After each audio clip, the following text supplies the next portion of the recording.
So I'm here with Owen, Master Distiller from Angel's Envy and special guest at the Whisky Show. We're very excited to have you. Thanks for making the very long flight over. Thanks for having me.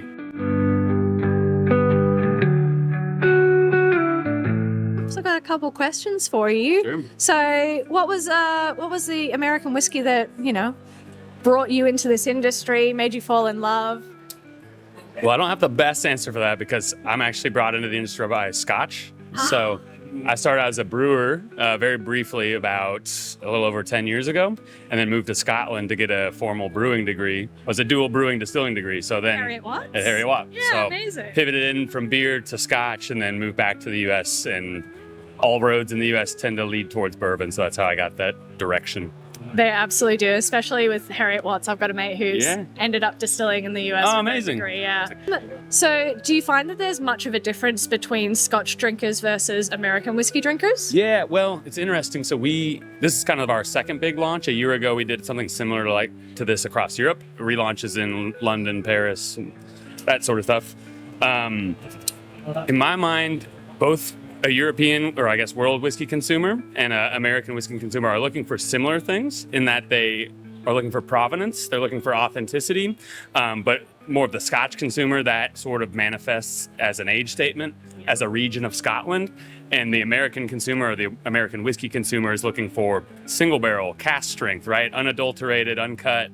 And so it's sort of similar ideas, but they've diverged into two different overlapping circles. Yeah, I love that. What excites you about American whiskey? I mean, it's such a old school, rich history spirit, but there's so much like future potential and excitement. So what excites you specifically about the category? Sure. No, it's a great question. So, I mean, basically, I'll bring it back to Angel's Envy briefly.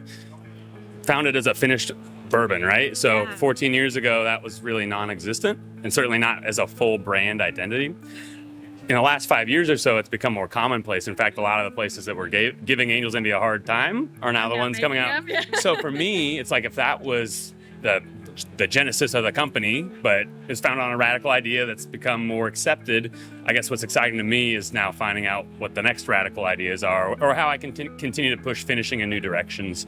And so, again, whereas 15, 20 years ago, finished bourbon was much less accepted, I think the doors are a little bit more open now to do more innovative things. I mean, even a lot of the companies here, I would say, are some of the more innovative companies, and that's getting more acceptance in America, and certainly finding, I guess, getting vibed with abroad as well. Yeah, I feel like we're finding that renaissance, not just across like American whiskey, but across all whiskey industries. They're getting that little reboot of, yes, this is how we've done it, but what can we do to push the boundaries? Like, can we still be our style, but, go further? Yeah, and I think finishing's a good example of that, right? Because even coming to Angel's Envy, I'm not even 2 years with the company. And so a lot of Americans, finishing is kind of this monolithic idea. But with my Scotch background, I'm like, well, this is actually something that's been done in Scotch and Irish whiskey for decades and decades, right? So Angel's Envy was kind of applying a European whiskey concept to American whiskey. And now I'm like, well, what can we learn from cognac? What can we learn from tequila? Like beyond casks themselves, which I think we still have a pretty long runway to play with. I think there's also processes that we could look at as well. Is there any fun casks in the works that you're allowed to tell us about that you're working with? Yeah, we're not too far from our first big domestic launch in the US, so it'll be the first addition to our signature series line in over 10 years. I don't think I can speak too much more specific than that. Unfortunately, we're about a month off from that. But actually, I'll take it back in another direction. It's almost a lack of cask. So what was a big deal for us is we launched our first ever distiller exclusive, but even a bigger deal was that it was our first ever unfinished bourbon. Because again, if we take it back to the US, where in an industry where finishing bourbon is now more commonplace, I was like, what could we do radically, right? It's like kind of spin it on its head. Yeah. Unfortunately, with Australia, I think we're still kind of on the I guess building the ground floor. Yeah. So as much as I'm always like working on all these projects, want to launch them here, but I think more intelligently, it's like, let's get our base product launched here and built here and understood here, and then I can start adding little tweaks. So not going to be here quite yet, but something we're proud of that we launched at the distillery. Yeah, amazing. Well, I know that I've for the last 2 years, people have been like, "Where's the rye? Where's the rye?" The rye's coming, right? So we've raffled off a couple today, but we'll be.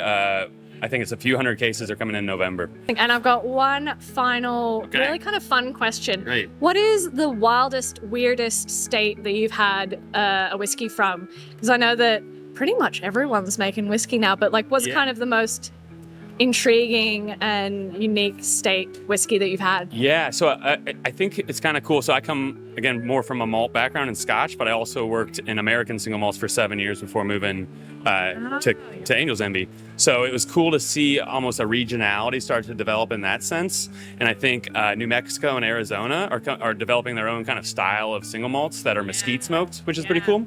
I've not had this other category, but there's also, for the first time I've ever seen some rice whiskeys coming out of like Arkansas, Louisiana area, because that's the big rice growing region of the U.S. So it's one I've been on the lookout for, but I haven't seen yet. But again, I think it's just cool things to our earlier point of that are starting to emerge and differentiate themselves. Even bourbons that are using rice as the secondary grain. You know, a lot of cool stuff coming.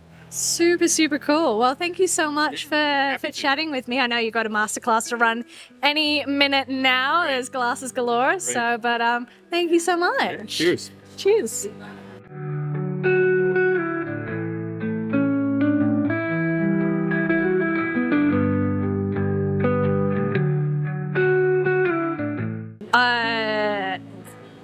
Sorry, I had two questions in my head now. They're both like, woo. Yeah, second session. We're still in it. We're going.